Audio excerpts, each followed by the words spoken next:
देते। मैडम मैं ये कहना चाहता हूं, आज डिबेट किस बात पे चल रही है? बेरोजगारी पे तो कोई डिबेट ही नहीं चल रही, आज डिजिटल इंडिया पे तो बात ही नहीं कर रहा। आज डिबेट चल रही है हिंदू मुस्लिम पे। कोई भी टीवी लगा लो, हिंदू मुस्लिम। ये देश में जो ये विभाजन की जो राजनीति है, ये बहुत ही खतरनाक है। ये बहुत ही सॉरी यार, फिर बहुत धन्यवाद मैडम।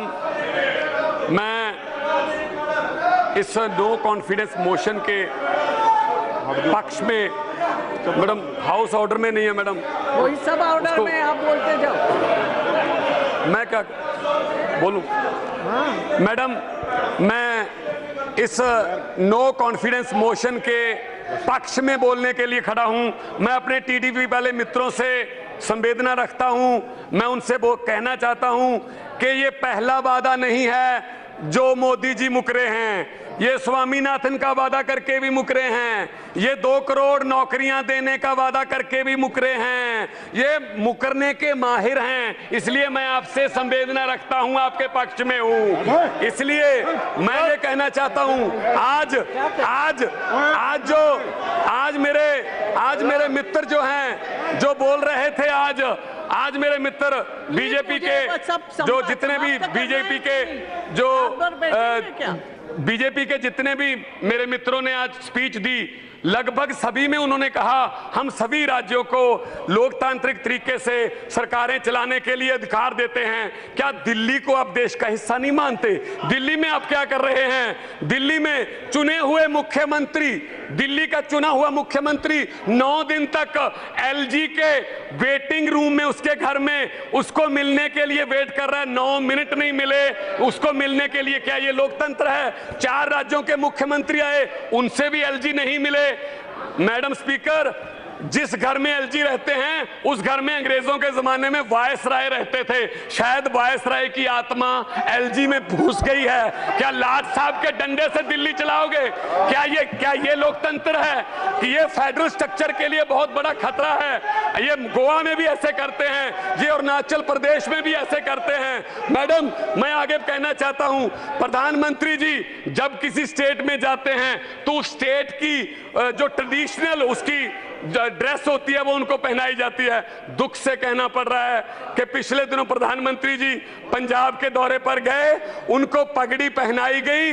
90% कुर्बानियां पंजाब देश को याद कराने के लिए पंजाबियों की हैं। दुख से कहना पड़ रहा है 90% जो कुर्बानियां देने वाले पंजाबी जिन्होंने देश आजाद कराया, उस आजाद देश का प्रधानमंत्री 90 सेकंड तक भी वो पगड़ी को अपने सर पे नहीं रखता। 5 सेकंड में उन्होंने पगड़ी फेंक दी। इससे पता चलता है कि माइनॉरिटीज की कितनी कदर है प्रधानमंत्री के दिल में। मैडम मैं ये कहना चाहता हूं, आज डिबेट किस बात पे चल रही है? बेरोजगारी पे तो कोई डिबेट ही नहीं चल रही, आज डिजिटल इंडिया पे तो बात ही नहीं कर रहा। आज डिबेट चल रही है हिंदू मुस्लिम पे। कोई भी टीवी लगा लो, हिंदू मुस्लिम।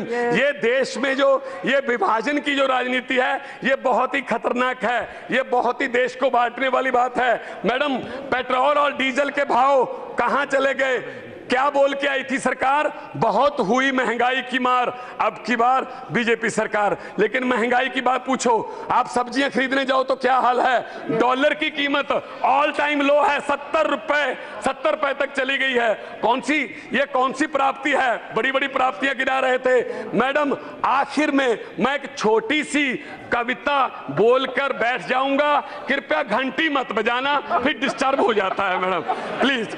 छोटी सी कविता है कि बात चली थी भारत को डिजिटल इंडिया बनाने से, बात चली थी भारत को डिजिटल इंडिया बनाने से, बात चली थी एक के बदले 10 सर काट कर लाने से, बात चली थी बुलेट ट्रेन चलाने से, बात चली थी 56 इंच का सीना दिखाने से, बात चली थी ना खाने से ना खिलाने से।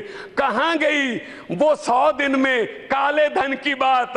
पिछले 4 साल से देश की जनता सुन रही है सिर्फ रेडियो पर मन की बात। चौकीदार देख रहा है और लोग बैंकों को चूना लगाकर भगौड़े हो रहे हैं और लाखों पढ़े लिखे नौजवानों के सपने आंखों के सामने पकौड़े हो रहे हैं। अब तो साहब के ऑफिस से मेन्यू बनकर आता है कि हमने क्या पहनना है और हम क्या खाने वाले हैं। मोदी जी अगले 6-7 महीने में आप जाने वाले हैं, कृपया जाते जाते ही बता दीजिए अच्छे दिन कब आने वाले हैं। बहुत बहुत शुक्रिया।